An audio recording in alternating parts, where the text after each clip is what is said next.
lovely and darling viewers, it's Jen here at Check Her Joy. Today I'm reviewing The Right Swipe by Alisha Rai, or Rai. I listened to the audiobook for this, which was narrated by Summer Morton and Brian Pallino. Sorry if I mispronounced any of those names. The author and narrators will be down in the description below if you want to check that out. So this is a contemporary romance that follows two heads of these competing dating apps, except that they have already met. They hooked up one time using the girl's dating app, and then the guy ghosted her. And then they meet up again several months later, and they're like meeting each other in like a work environment, and it causes all kinds of complications and interesting plot lines. There is a trigger warnings on this book. There is definitely emotional abuse, sexual harassment, not by our love interest, but by another character in the book that definitely impact our lead female. And also there's discussions of CTE and the concussions that football players get. Also kind of deals with death. So if any of those really bother you, it might not be the right book for you. Okay, so the two leads are Rhiannon, or she just goes by Rhi most of the time. She owns the one dating app, Crush, which is more female empowered, I guess. So it's one of those apps where you just like swipe on people, but it's got some protections in it to give women more control, because Rhi has had problems herself working at a different dating app and also with guys, and she has a lot of trust issues because of this one past romance she had where he was just completely emotionally abusive to her and then tried to destroy her career.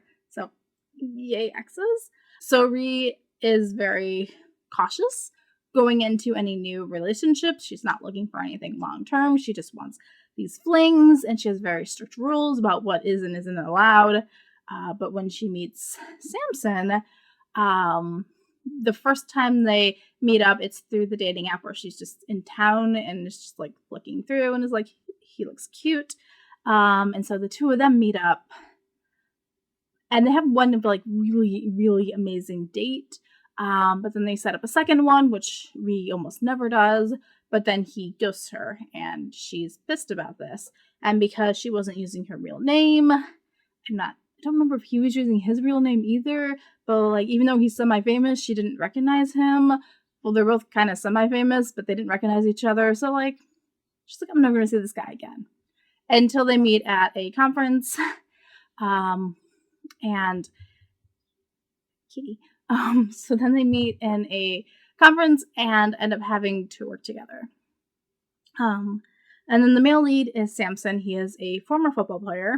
He actually left one of his games, like in the middle of the game, to protest the fact that his team was putting in one of his friends, one of his coworkers, other players, right after they had gotten a concussion, and like it was way too soon. And Samson has all these issues with like other members of his family who are also in football and have had CTE, and how it like completely ruined them. And so Samson is taking a lot of flack from sports fans who are mad that he just left. Like, he was doing great, their team was amazing, and then when he left, the team just started losing, and they're all blaming it on him. And he's like, but I have to take a moral stand on this. So they both have some issues. Samson's a bit more trusting in the dating world, but guys, I have a new cat and she just wants to play with everything. She's adorable and I love her, but there's all kinds of background noise. Stop playing with plastic bags. I'm sorry. So that's kind of our setup. Throughout the book, they end up having to work together. There's a situation where Samson completely has a total PR disaster, and because they're kind of friendly and they do actually have like, I like this person, they're hot, they do decide to start working together on a professional basis with like a we can't date kind of setup going on. But the more they work together, the more they're like, hey, I actually like you. The more she finds out about why Samson actually ghosted her, and she's like, should I let him in again or not? Like, it wasn't the actual reason why he ghosted her. When she finds out, she's like, well, it's kind of understandable, but also like, if he could do that at all, do I really want to be involved with him still? So she has a lot of barriers up, which is kind of the main thing about this. And then we have Samson. Honestly, the thing that I focused on most was like Rhee's boundaries that she puts up, which I totally get and understand. Um, Maybe it's because I'm not a sports person, so I didn't care much about. I didn't care as much about Samson's CTE experiences, especially since he didn't have a concussion himself. It was just the people around him.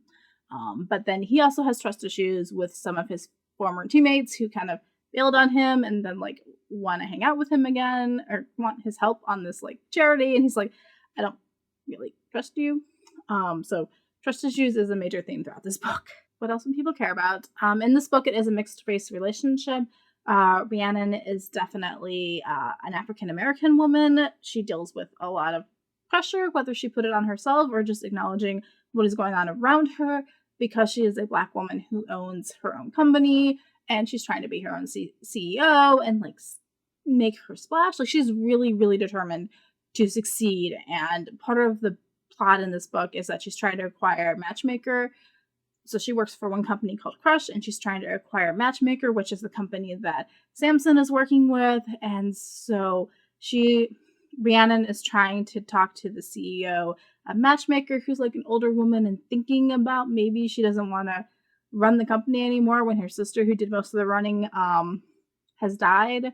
So we see kind of like the working towards an angle for. It's kind of an interesting plot line because like Reed's working an angle, but also she really does care about, like she really is passionate about this matchmaking apps and trying to give people as many options as possible. So Matchmaker is one of those sites where you like fill out a questionnaire and then they match you by compatibility, whereas her site is more of like the casual flings where you're just like, that person looks cute. And she understands the fact that one app isn't going to fit everybody. So owning multiple apps with multiple different approaches, kind of diversifying while still staying in the dating app business.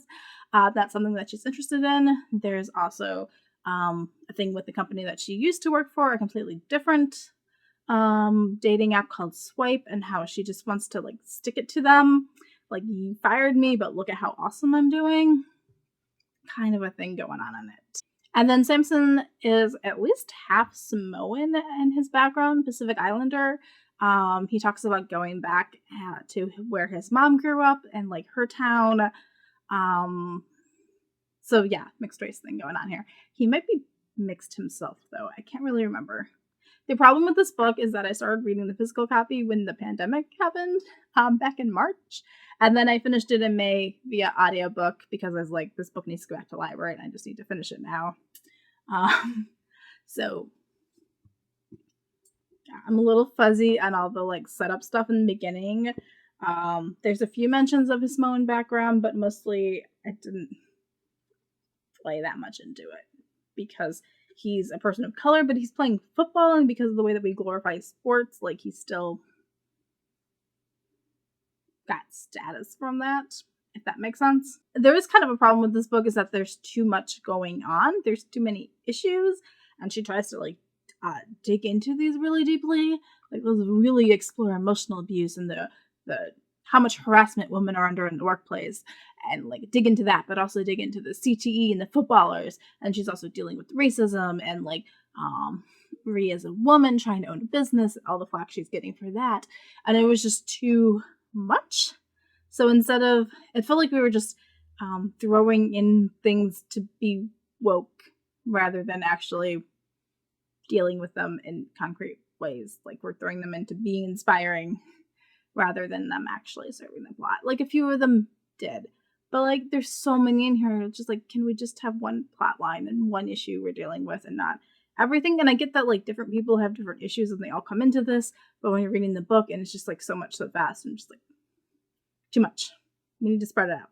The other issue I have with this book is that the romance in it between Rhea and Samson isn't very romantic.